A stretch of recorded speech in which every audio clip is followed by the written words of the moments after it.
През лятото на тази година беше положена първата копка по изграждането на екопътеката в село Реселец. Един проект, жадуван години наред от жителите на цялата община. В него, освен вложените 1 милион лева, са инвестирани и очакванията за развитие на туристическия потенциал на региона и популяризиране на природните, културните и исторически забележителности на нашия край. Какво се случи 5 месеца по-късно? Успяхме да заснемем с нашата камера малко преди да падне първия сняг. По-голямата част от заложените по проекта съоръжения по маршрута на екопътеката вече са напълно изградени. Завършени и монтирани са дървеният мост над река Ръчене, беседките и двата дървени навеса за пикник с маси и пейки.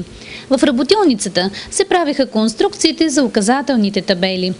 Тъй като района попада в 2 защитени зони по Натура 2000, всички предвидени дейности имат за цел да не нарушават основното предназначение на територията.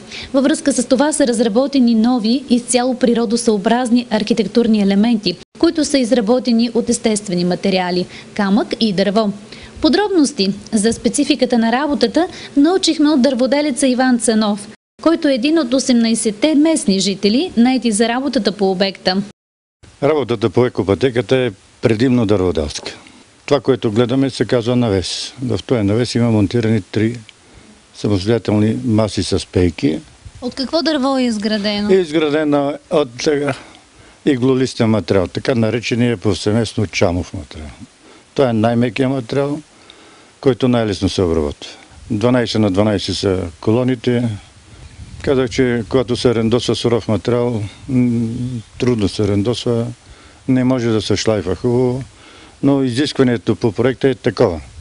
Да се грундира най-напред материала с импреграционен грунт и след това имаме 2 ръце без цветен лак. Грундирането става на самия обект, след като се обработят градите, лакирането и една ръка, или така наречената втора ръка лак, е на място, след като е монтирано всичко това. Колко време живот му давате на едно такова съоръжение?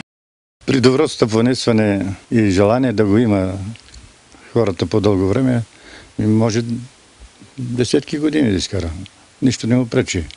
Така, що ако обърнете внимание, то е повдигнато на планки, не опира дървен материал долу на пода. Няма да гние. Не може точно така, не може да изгние. С тия така наречените огради, грубо казано, но те са с по-тънки летвички на 2 см дебелина, но тия горе, долното и горното са 6 на 6, което по този начин укрепва самия навес, съответно самата беседка, да не се люлее от вятъра, да е по-стабилна и това, след като е така обработено, дава гаранция за много години напред стопанисване и живот на самата постройка. Циглите отгоре сигурно са също част от... Да, това е дадено да се покрие с ламперия, дървена ламперия и след това да се положат керамиди. Затова, защото така наречените битовни керамиди като материал не е доказал своя живот във времето.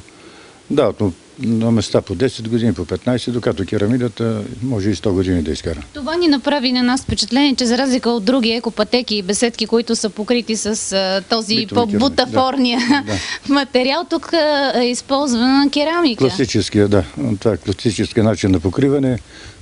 Там, където се съединява, се използват капаци. За мен не само, самия живот го е доказал.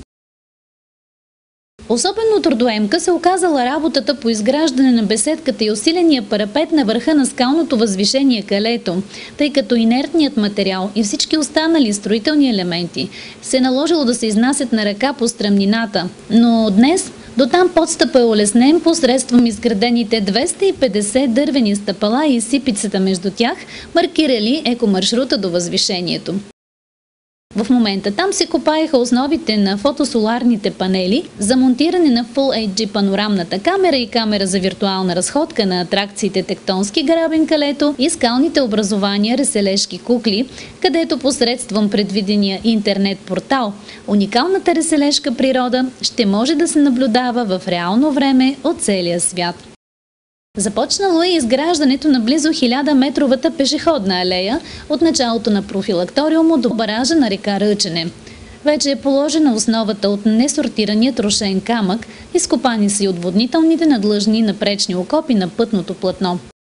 Ръководителят на проекта ни увери, че с оглед опазване на природната среда е предвидено възстановяването на естественият ландшафт на терените, през които преминава пътя, чрез затревяване на насипните откоси и нарушените площи, образувани в процеса на строителство. Предвидено е и затревяване на площ от 600 квадратни метра в 3 етапа. Мероприятията за рекултивация на нарушените терени ще се изпълняват след завършване на основното строителство. Тази дейност ще доведе до трайно решение на проблема с достъпността до природните забележителности. Въпреки че работата по екопътеката продължава, наши източници ни информираха, че много от летуващите са се възползвали от вече монтираните беседки и навеси за пикник.